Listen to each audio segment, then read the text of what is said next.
Damn. I thought I was smart enough to have avoided another scam in my entire lifetime, but I guess I'm not.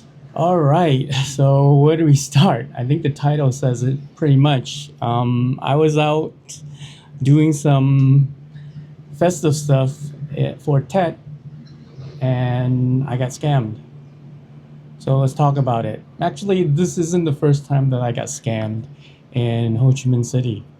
And I think this is the only place that I've gotten scammed in all of Vietnam, which is kind of funny because I never thought that I would get scammed after that one time because I've been extremely careful since then to not put myself in a position where people can take advantage of me and essentially steal money from me. I'll go back to the first time and then we'll talk about the situation because the situation is a bit absurd too if you really think about it. And at the end, and you'll probably see how kind of stupid it is that that even happened.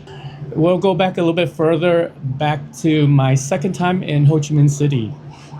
Actually, it was also the second time that I visited Vietnam. And at that time, didn't really do a lot of traveling prior to that. And so I kind of wanted to explore the city by myself. And at that time, I was actually staying over at my uncle's place.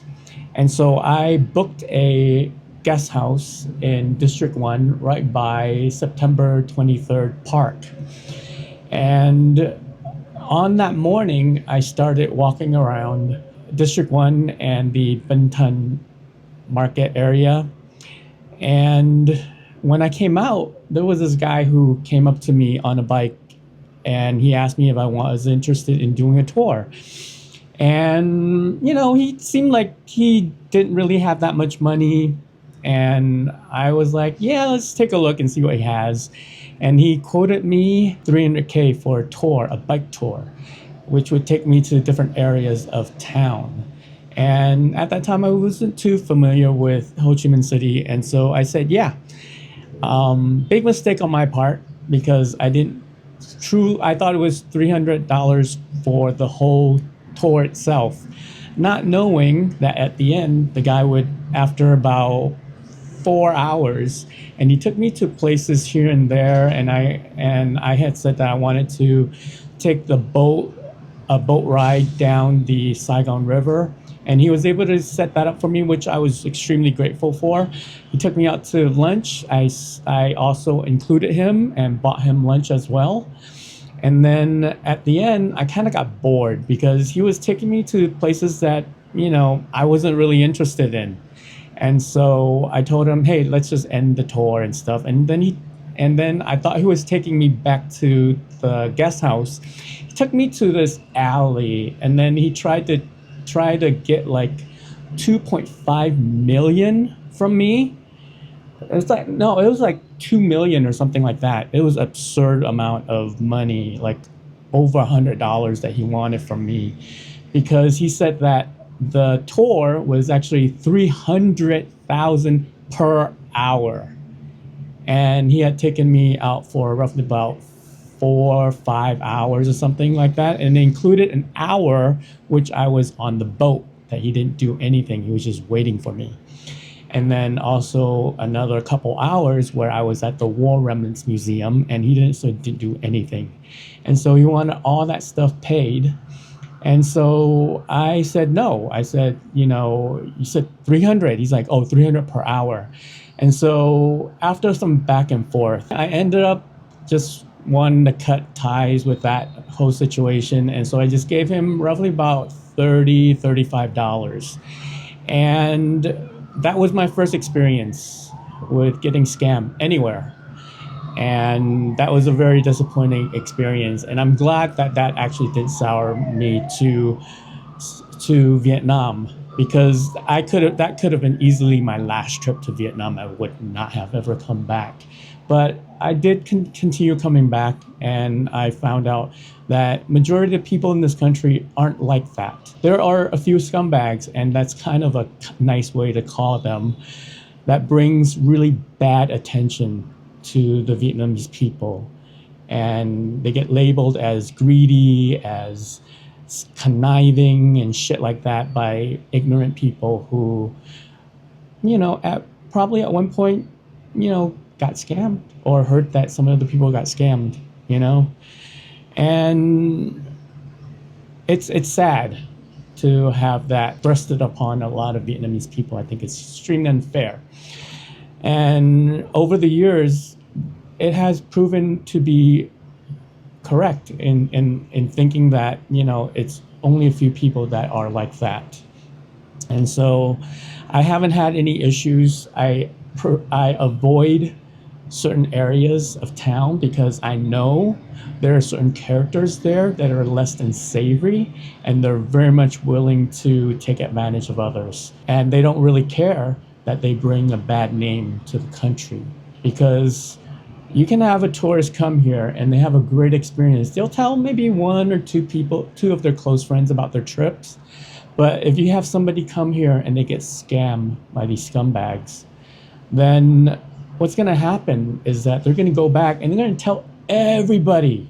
They're going to tell people that they know, people they don't know. They're going to go online and they're going to talk about that stuff. And it brings a lot of bad light to the country and the people here. It's extremely unfair. And so if that does happen to you, I hope you do have the compassion to come back and, give it another chance. I think you won't regret that. But, you do have to give them a chance if that has happened to you.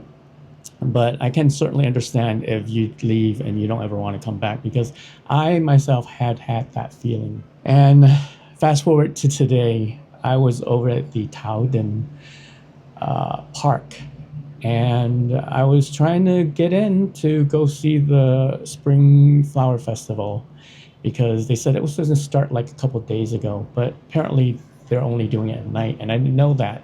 So I went there at about 11 o'clock, and I parked, and I waited for the parking guy to give me a little card and scan my stuff into the system. And then I walked around trying to find an entrance, and I couldn't find an entrance because they're not open right now during the daytime. They're open in the evenings. And so I think I would need to come back at about 5 o'clock to be able to get in. And I didn't know that. So I kind of walked around the whole park trying to find an entrance. And I got back to the front and I asked the guy, I was talking to the parking attendant. And since that's the case, I'm just going to leave. And so I was going to pay my parking fee, which is $6,000 because it was during the daytime, and it's $9,000 during the evening. And I gave the guy the card, and he scanned it back into the system. And then I gave him 10,000 Vietnamese dong. And 10,000 is not that much money. It really comes out to roughly about 40 cents or 50 cents. And so the charge was only 6,000. So I should have gotten a $4,000 Vietnamese dong back. But I was waiting, and the guy was like rummaging through his thing after he took my money, and he looks up and he goes, "You can go get your car right now, your bike right now." And I was like, kind of stopped for a little bit. I'm like, oh, I guess I'm not getting my change back. I got scammed by a parking attendant. Oh my God, what the fuck? Really? 4,000.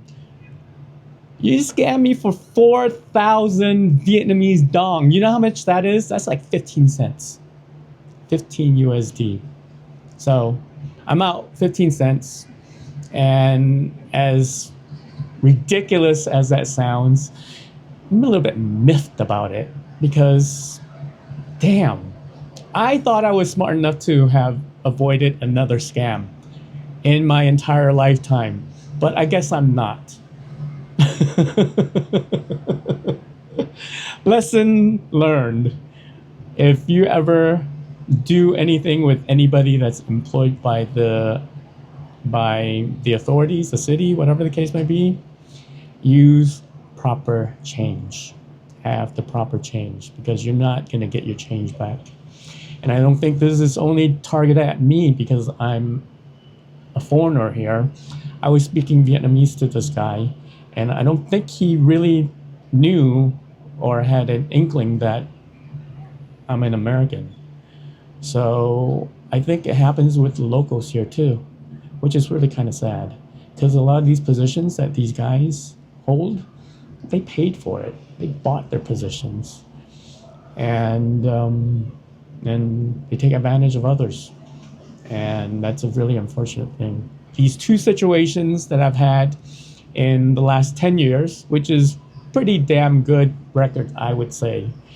You know, it's sometimes these little things, these little tiny boogers makes you wonder if this is really some place that I want to stay for long term, and makes people who are thinking about visiting here have a second thought. And so these people are selfish, and they don't care about anything else but themselves. It's a very unfortunate characteristics that exist here and exist in anywhere in this world. You look at my country, United States, you know, bribes and scams are not done in dimes and quarters and nickels. They're done in piles and bundles of hundreds of dollars. So, yeah, I mean, anywhere you go, there's always stuff like that. And unfortunately, it always also exists here. And it's a little bit petty. It's a little bit annoying. It's like that little fucking tick, and you want to fucking squeeze it and just make it burst and shit like that. But look, overall, I still love it here. This is a great country. I'm here to live and experience the culture. I'm not here to criticize how they do things here and stuff like that. I might not like certain things that they do, and I'm going to talk about it, you know, but I do love this country. This has been a great opportunity to live here and experience what I've experienced that nobody else has the opportunity to do it, and I'm grateful to be able to do it here. But there's always that little thing.